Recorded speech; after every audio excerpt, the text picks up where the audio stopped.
നിന്നോട് വന്നൊന്ന് സംസാരിച്ച എന്തെങ്കിലും രക്ഷാമാർഗം കിട്ടുമല്ലോ എന്ന് കരുതിയാ ഞാൻ ഇങ്ങോട്ട് വന്നെ. ആ കല്യാണി ഇപ്പോഴത്തെ തീരുമാനത്തിൽ നിന്ന് പിന്മാറുമെന്ന് എനിക്ക് ഭയമായിരുന്നു. നീ പറഞ്ഞത് വെച്ച് നോക്കുമ്പോ ഇപ്പൊ എനിക്ക് ആ ഭയമില്ല. ഒരു കാര്യം ഞാൻ തീർത്ത് പറയാം, എനിക്കവൾ ആ വീട്ടിൽ നിന്ന് പുറത്താക്കണം. അതവൾ അന്ന് ആ ചെമ്പരത്തിയുമായി ആ വീട്ടില് കാല് കുത്തിയ നിമിഷം ഞാൻ എടുത്ത തീരുമാനോ. ഗുഡ്. പക്ഷേ പുതിയൊരു മരുമകൾ തൃച്ചംബരത്ത് കാലുകുത്തിയാൽ അവള് കല്യാണിയെ പോലെ ആയിരിക്കില്ല. ആ നിമിഷം അഖിലാണ്ടേശ്വരി തൃച്ചംബരത്തെ കിരീടവും ചെങ്കോലും അവൾക്ക് കൈമാറും. പിന്നെ അറിയാലോ ആന്റിയുടെ അവസ്ഥ എന്താവുന്നു. അയ്യോ പ്രിയങ്കേ, ഞാൻ വെറുതെ ഒന്ന് പേടിപ്പിച്ചതല്ല ആന്റി. ആദ്യം ആ കല്യാണി പുറത്തേക്ക് പോട്ടെ. ഏതായാലും സീതയെ പോലെ ഭൂമി പിളർന്ന് താഴേക്ക് പോകാനൊന്നും അവൾക്ക് പറ്റില്ലല്ലോ. ആനന്ദ് മറ്റൊരു പെണ്ണുമായി നടക്കുന്നത് കാണുമ്പോൾ അവൾ ഉരുകി ഉരുകി മരിക്കും. അവളുടെ കുഴിയിൽ എനിക്കൊരു പിടി മണ്ണിടണം. അവളുടെ അച്ഛൻ ദാസിനെ കൊന്നപ്പോ പോലും എനിക്ക് ആ ആഗ്രഹം നടന്നില്ല. അതെ, എനിക്ക് അധിക നേരം നിൽക്കാൻ പറ്റില്ല. പെട്ടെന്ന് ഇറങ്ങണം. എന്റെ പിന്നിൽ എന്നെ നിയന്ത്രിക്കാൻ ആരോ ഉണ്ടെന്ന് സഹദേവേട്ടന് ശക്തമായ സംശയമുണ്ട്. അതാരാണെന്ന് കണ്ടുപിടിച്ച് ചില തീരുമാനങ്ങൾ എടുക്കുമെന്നാ പറഞ്ഞത്. ഇതും കൂടി അറിഞ്ഞു കഴിഞ്ഞാ പിന്നെ എല്ലാം തീർന്നു. എന്നാ പിന്നെ ഞാൻ ഇറങ്ങുക.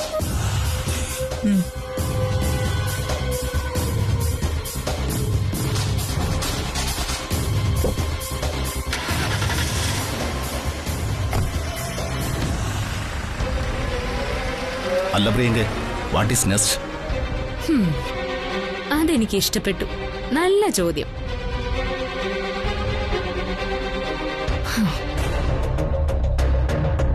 What is next?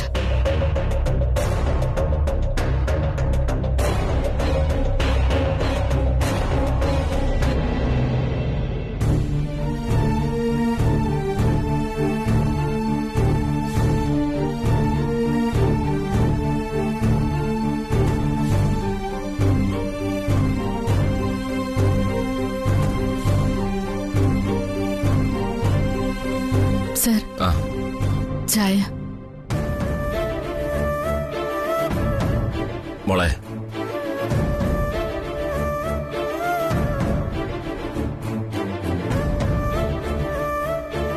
ഈ സമയത്ത് ഞാനൊരു ചായ ആവശ്യപ്പെട്ടത് നിന്നോടല്പം സംസാരിക്കാൻ വേണ്ടിയാണ്. വലിയൊരു ത്യാഗം ചെയ്തതിന്റെ നിറവുണ്ട് നിന്റെ മുഖത്ത്. കല്യാണിക്കറിയാം, ഭർത്താവിനോടൊപ്പം ചിതയിൽ പച്ച ജീവനോടെ എരിഞ്ഞു തീരുന്ന ഒരു ദുരാചാരം ഉണ്ടായിരുന്നു ഈ നാട്ടിൽ. പക്ഷേ ആ സ്വയം കത്തിയമരൽ ഭർത്താവിന്റെ ചിത കത്തിയാളുമ്പോഴായിരുന്നു. എനിക്ക് ഇത്തിരി ജോലിയുണ്ട്, ഞാൻ അങ്ങോട്ട്. നീ സ്വയം ജോലിക്കാരിയാണെന്ന് സ്ഥാപിക്കാൻ ശ്രമിക്കുന്നതോ എന്റെ വാക്കുകൾക്ക് ചെവി കൊടുക്കാൻ താല്പര്യമില്ലാത്തതുകൊണ്ട് പോകുന്നു? കല്യാണി, നിനക്കെന്താ പറ്റിയത്? നീ ജീവിക്കേണ്ടത് നിനക്ക് വേണ്ടിയാണ്, അല്ലാതെ മറ്റുള്ളവർക്ക് വേണ്ടിയല്ല. സ്വയം ഒരുകി ഒരുകി എന്തിനാ കല്യാണി ഇങ്ങനെ? തൃച്ചംബരത്തെ പൂമുഖത്ത് നാഥനായി, പാവങ്ങൾക്ക് താങ്ങും തണലുമായി, തൃച്ചംബരത്ത് അഖിലാണ്ടേശ്വരിയുടെ നെറുകയിലെ സിന്ദൂരമായി സാർ എന്നും ഉണ്ടാവണം. കല്യാണി, എത്രയോ പ്രാവശ്യം ഞാൻ പറഞ്ഞിട്ടുള്ളതാ, ഞാൻ നിന്നെ മരുമകളായിട്ടല്ല കണ്ടിട്ടുള്ളത്, എന്റെ സ്വന്തം മകളായിട്ട് തന്നെയാ. സ്വന്തം മകളുടെ ജീവൻ തകർത്തിട്ട് ആയുസ് കൂട്ടിക്കിട്ടാൻ ഏതച്ഛനാണ് കല്യാണി ആഗ്രഹിക്കുക? മോളെ, നിങ്ങളുടെ സന്തോഷകരമായ കുടുംബജീവിതത്തിന് വേണ്ടി ഈ നിമിഷം ഈ ജീവൻ വെടിയാൻ പോലും അച്ഛന് സന്തോഷമേ ഉള്ളൂ.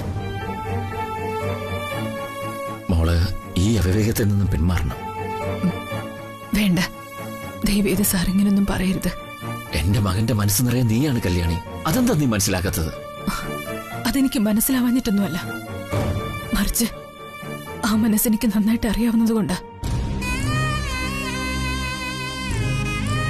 എന്നെ ഒരുപാട് ഇഷ്ടമാണ് വലിയ കുഞ്ഞിന്. പക്ഷേ ആ മനസ്സിൽ പ്രതിഷ്ഠിച്ചിരിക്കുന്ന ദൈവങ്ങളാണ് സാറും അഖിലാമ്മയുടെ ഒക്കെ. ഞാൻ എന്റെ ജീവിതം നോക്കി ചിലപ്പോൾ മുന്നോട്ട് പോകുമ്പോ വല്യുഞ്ഞിന്റെ മനസ്സിലെ ആ വിഗ്രഹങ്ങൾ ഉടഞ്ഞാൽ പിന്നെ എന്നെ വല്യുഞ്ഞിനെ സ്നേഹിക്കാൻ കഴിയൂ? ആ വിഗ്രഹങ്ങളെ സംരക്ഷിക്കാൻ എനിക്ക് കഴിഞ്ഞില്ലെങ്കിൽ എല്ലാവരും എന്നെ വെറുക്കില്ലേ? സ്വന്തം അമ്മായിയച്ഛന്റെ ജീവനെടുത്ത മരുമകളായിട്ടല്ലേ എന്നെ എല്ലാവരും കാണൂ. അങ്ങനെ ഒരവസ്ഥ വന്നാ പിന്നെ ആത്മഹത്യ ചെയ്യാൻ പോലും കഴിയാത്തൊരു ഭ്രാന്തിയെ പോലെ ആവും ഞാൻ. കല്യാണി, നിന്റെ തീരുമാനങ്ങൾ തെറ്റാണ്. പിന്നീട് ഒരിക്കൽ തിരുത്താൻ അവസരം കിട്ടാത്ത തെറ്റ്. ഇതാണ് ശരി. എനിക്ക് ഇങ്ങനെയൊക്കെ ചിന്തിക്കാൻ പറ്റൂ. കാരണം ഞാൻ ദാസിന്റെ മകളാണ്. ആരൊക്കെ എന്തൊക്കെ പറഞ്ഞാലും എന്റെ തീരുമാനത്തിന് ഒരു മാറ്റം ഉണ്ടാവില്ല. തർക്കുത്തരം പറയുന്നു നീ. അടിച്ച് കർണം പൊളിക്കും ഞാൻ. അതിനുള്ള അധികാരം എനിക്ക് തന്നിട്ടാ ദാസ് പോയത്. ഇന്നും ആത്മാവ് മുകളിൽ ശാന്തിയോടെ ഇരിക്കുന്നുവെങ്കിൽ നിനക്ക് ഒരച്ഛന്റെ സ്ഥാനത്ത് നിന്ന് എന്നും എന്റെ സംരക്ഷണം ഉണ്ടായിരിക്കും ഒരൊറ്റ വിശ്വാസത്തിലായിരിക്കും.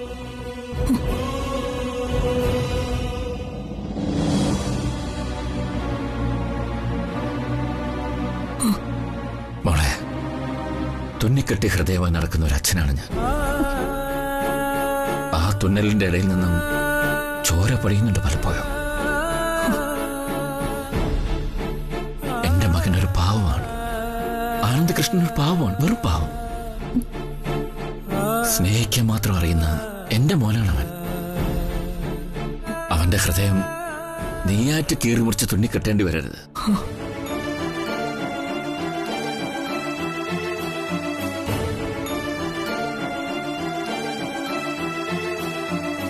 എന്നെ ധർമ്മസങ്കടത്തിലാക്കരുത്. നല്ലത് മാത്രമേ ഞാൻ ആഗ്രഹിച്ചിട്ടുള്ളൂ. മോളെ, എഴുന്നേൽക്ക്. മോളെ, വാക്കുകൾക്ക് മൂർച്ച കൂടി പോയെന്നറിയാം. കടമെടുത്ത വാക്കുകളല്ല. കാരണം ഒരച്ഛന്റെ മനസ്സ് നൊത്ത് പറഞ്ഞു പോയതാ. തൃച്ചംബരത്തെ ശിവരാമകൃഷ്ണൻ ഇതുവരെ ആരോടും യാചിച്ചിട്ടില്ല, കാലുപിടിച്ചിട്ടില്ല, ആജ്ഞാപിച്ചും അനുസരിപ്പിച്ചും ശീലവുമില്ല. പക്ഷേ കല്യാണി, ഇന്ന് ഞാൻ നിന്നോട് അപേക്ഷിക്കുകയാണ്. എന്റെ മകനെ നീ വിഷമിപ്പിക്കരുത്. മോളെ, നീ പോയ പിന്നെ ആനന്ദിന്റെ ജീവിതം എങ്ങനെയായി തീരുമെന്ന് ചിന്തിക്കാൻ കൂടി കഴിയില്ല. സർ, ഏതൊരു പെണ്ണാണ് അവൾ ജീവന് തുല്യം സ്നേഹിക്കുന്ന, മനസ്സിൽ വെച്ച് പൂജിക്കുന്ന പുരുഷനെ നഷ്ടപ്പെടുത്താൻ നോക്കുക? അതുപോലൊരു പെണ്ണ് തന്നെയാണ് ഞാൻ. പക്ഷേ എന്ത് പക്ഷേ? തൃച്ചംബരത്ത് ഇതുവരെ ഒരാളും ഭാര്യ ജീവിച്ചിരിക്കെ രണ്ടാമതൊരു വിവാഹം കഴിച്ചിട്ടില്ല. ഇനി നീ ആയിട്ടത് മാറ്റാൻ ശ്രമിക്കുകയും വേണ്ട. നടക്കില്ല അത്.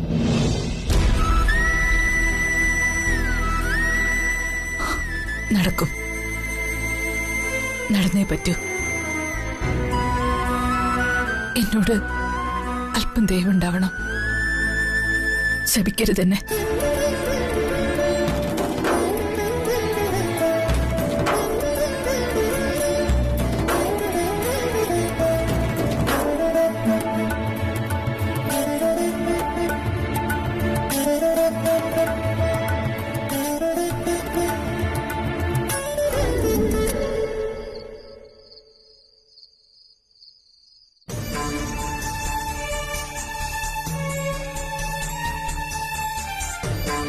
വൈജയന്തി, ഇത് അഖില മാഡത്തിന്റെ കൂട്ടുകാരിയായ സീതാലക്ഷ്മി മാഡത്തിന്റെ മകളല്ലേ? ഇതൊന്ന് ആലോചിച്ച് നോക്കാം.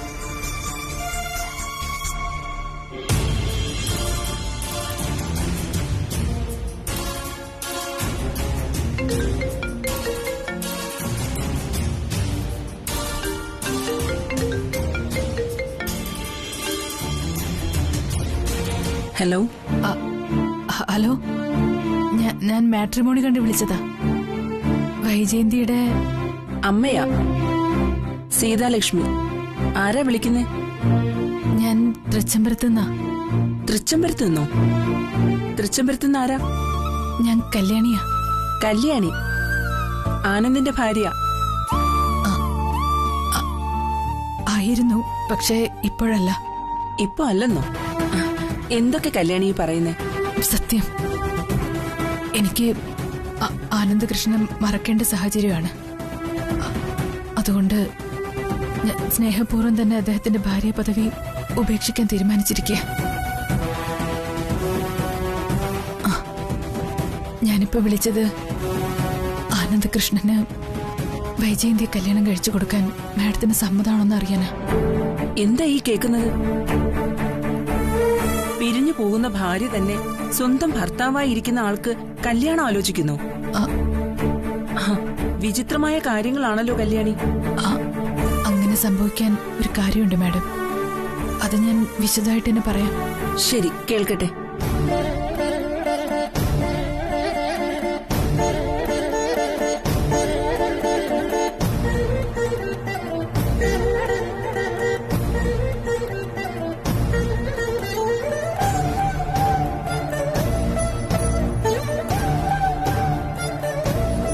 ശിവരാമകൃഷ്ണന്റെ ജീവൻ നിലനിൽക്കണമെങ്കിൽ ഈ വരുന്ന 7 ദിവസങ്ങൾക്കിടയിൽ അധികാര കൈമാറ്റം നടന്നിരിക്കണം. അതിന് പുനർവിവാഹമാണ് അഭികാമ്യമെങ്കിൽ അതിനുള്ള ഒരുക്കങ്ങൾ ഉടൻ തുടങ്ങണം. വല്യോഞ്ഞി വീണ്ടും വിവാഹം കഴിക്കുന്നതിന് ഞാൻ എതിരെ നിൽക്കില്ല. എനിക്ക് സമ്മതമാണ്.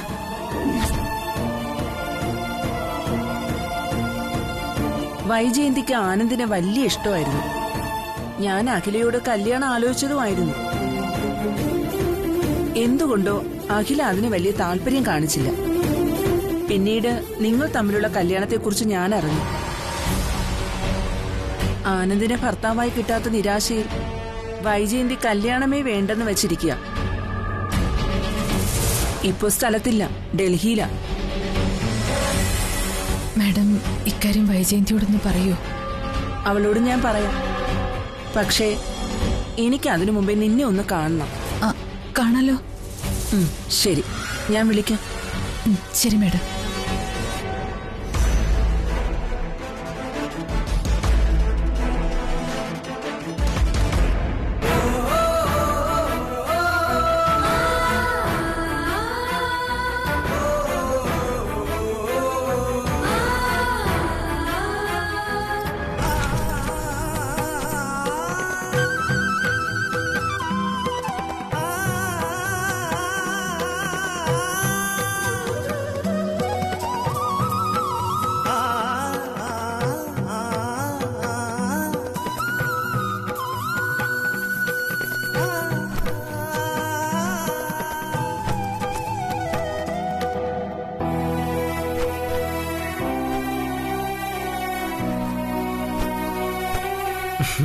ചേച്ചി, ദേ ഈ കിഡ്നിയുടെ പടം കൊള്ളാവോ?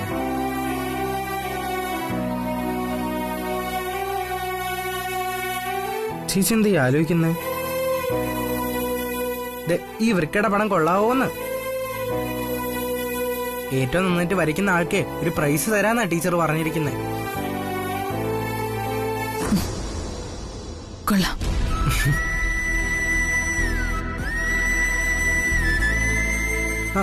ചേച്ചി, ഈ വൃക്ക ആൾക്കാര് വിൽക്കുമല്ലേ?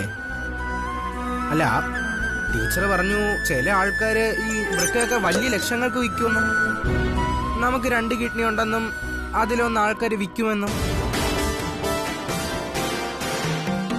അതൊക്കെ ചുമ്മാ പറയുന്നതായിരിക്കും ചേച്ചി. നമുക്ക് ജീവിക്കാൻ എന്താവശ്യമുണ്ടോ അത് മറ്റൊരാൾക്ക് കൊടുത്താ പിന്നെ നമുക്ക് എങ്ങനെ ജീവിക്കാൻ പറ്റും? ചേച്ചി എന്നല്ല ആരുത്തരം പറഞ്ഞില്ലെങ്കിലും അത് പറ്റില്ലെന്ന് എനിക്ക് നന്നായിട്ട് അറിയാം. അത് മാത്രമല്ല, നമ്മുടെ ഒരു ഭാഗം മറ്റൊരാൾക്ക് കൊടുത്താ അത് അയാൾക്ക് എങ്ങനെ ചേരും? അനിയൻകുട്ടാ, നിനക്ക് പഠിക്കാനൊന്നുമില്ലേ? നിന്നെ അമ്പളിക്കല്ലെന്ന് ഇങ്ങോട്ട് കൊണ്ടുവന്നത് വൃക്ക കച്ചവടം പഠിക്കാനാണോ? പോരുന്നു വല്ലതും പഠിക്കാൻ നോക്ക്. ചേച്ചിക്ക് ഇത് എന്തു പറ്റി? ഒരു സംശയം ചോദിച്ചാൽ പോലും പറഞ്ഞു തരില്ല. പിന്നെ എന്തിനാ എന്നോട് ചാടിക്കടിക്കുന്നേ?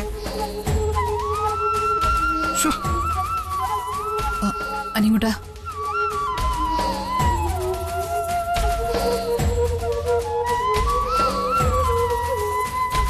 അനിയൻകുട്ടാ, നിന്റെ ബുക്കും തുണികളും ഒക്കെ ബാഗിൽ തന്നെ ഇരിക്കട്ടെ. എല്ലാം കൂടെ എടുത്ത് പുറത്തിടണ്ട. എന്താ ചേച്ചി, നമ്മൾ എങ്ങോട്ടെങ്കിലും പോകുന്നുണ്ടോ?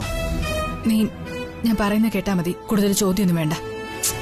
എന്താ ചേച്ചി വീണ്ടും അഖില മേഡം വല്ലുകുഞ്ഞും വഴക്കായോ? അതൊന്നും അല്ല അനിയൻകുട്ട. പിന്നെ വല്ലുകുഞ്ഞു പറഞ്ഞോ ഔട്ട് ഹൗസിലേക്ക് മാറി താമസിക്കാൻ? വല്ലുഞ്ഞൊന്നും പറഞ്ഞില്ല. എന്നാലും ചിലപ്പോ നമുക്ക് മാറേണ്ടി വരും. ഇവിടുന്ന് മാറി താമസിക്കണം. അതാ ഞാൻ ചോദിക്കുന്നേ, എങ്ങോട്ടാന്ന്?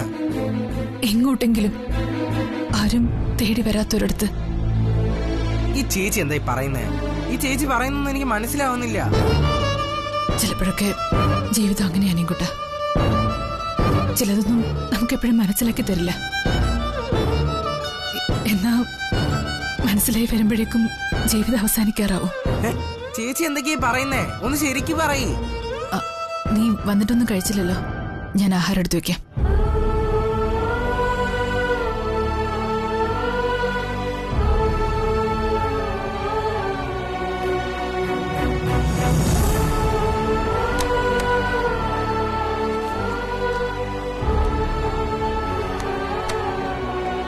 എന്താ ചേച്ചി പറയുന്നത്? അച്ഛൻ പോയത് പിന്നെ ഈ ചേച്ചി അടിമുടി മാറിപ്പോയത് പോലെയാ. എന്നോട് എപ്പോഴും ദേഷ്യ. അല്ല, അമ്മ എന്തോന്നും പറയാത്ത? എന്നെ കാണാൻ നിൽക്കാതെ പോയെങ്കിലും ചേച്ചിയെ കൊഞ്ചിച്ച് വഷളാക്കിയത് അമ്മ കൂടെ തന്നെ ആയിരിക്കും അല്ലേ? ചില നേരത്ത് വലിയ വലിയ പണ്ഡിതന്മാര് സംസാരിക്കുന്ന പോലെയാ ചേച്ചി സംസാരിക്കുന്നത്. ഇപ്പൊ തന്നെ ചേച്ചി പറഞ്ഞു പോയത് അമ്മ കേട്ടതല്ലേ? വല്ലോ മനസ്സിലായോ? അനിയൻകുട്ടാ, വരുന്നു.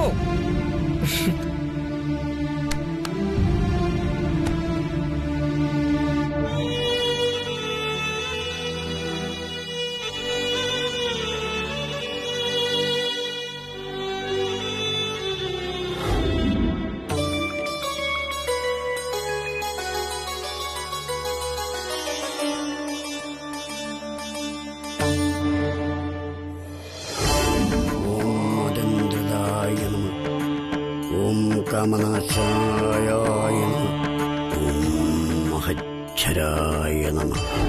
ഓം മുക്തഞ്ചരായ നമഃ. ഓം നിശാചരായ നമഃ. ഓം പ്രേതചാരിണേ നമഃ. ഓം ഭൂതചാരിണേ നമഃ.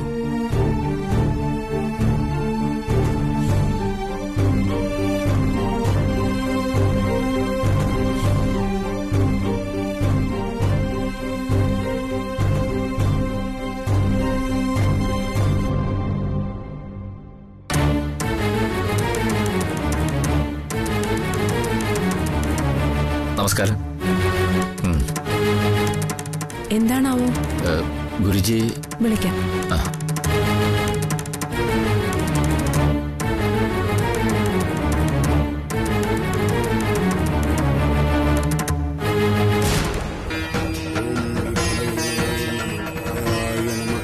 ഓം വിഭവേ നമഃ. ഓം അർച്ചിതായ നമഃ. ഓം ബലഘ്നേ നമഃ. സ്വാമിജി, അങ്ങേ കാണാൻ. മഹേശ ഭഗവാനെ, ശംഭോ മഹാദേവ.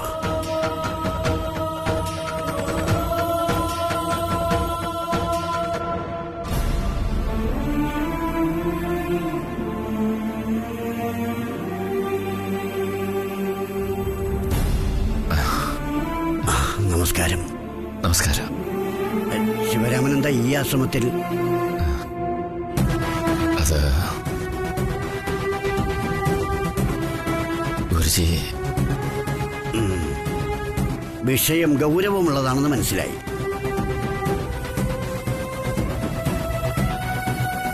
കിടന്നിട്ട് ഉറക്കം വരുന്നില്ല. മനസ്സിലെന്തോ കരിങ്കല്ല് കെട്ടിവെച്ചതുപോലെ ഭാരം. പഴയതുപോലെ മെഡിറ്റേഷൻ ഒന്നും ഇല്ല അല്ലേ? ധ്യാനത്തിലിരിക്കാൻ ഏകാഗ്രത വേണമല്ലോ ഗുരുജി. എന്റെ ജീവൻ രക്ഷിക്കാൻ ഇളയച്ചന് വിധിച്ച ഉപാധിയുണ്ടല്ലോ. ആ ഉപാധി പ്രാവർത്തികമാക്കിയാൽ തൃച്ചംബരം തകരും. ആഭ്യന്തര യുദ്ധങ്ങൾ വരെ ഉണ്ടാകും. ത്രികാലജ്ഞാനിയും ലോകപരിജ്ഞാനമുള്ള മഹാനായ ഋഷികേശ സ്വാമികൾ എന്തേ അത് മനസ്സിലാക്കാതെ പോയത്? അദ്ദേഹത്തോട് തന്നെ ചോദിക്കാമായിരുന്നില്ലേ? സാഹചര്യം അനുകൂലമല്ലേ? സ്വാമികൾ ഇവിടെ ഉണ്ടെങ്കിൽ നേരിട്ട് സംസാരിക്കാൻ തന്നെയാ വന്നത്. അദ്ദേഹം ഇവിടെ ഇല്ലല്ലോ. എന്താ ഋഷികേശ സ്വാമികൾ പറഞ്ഞത് വിശ്വാസമായില്ലെന്നുണ്ടോ?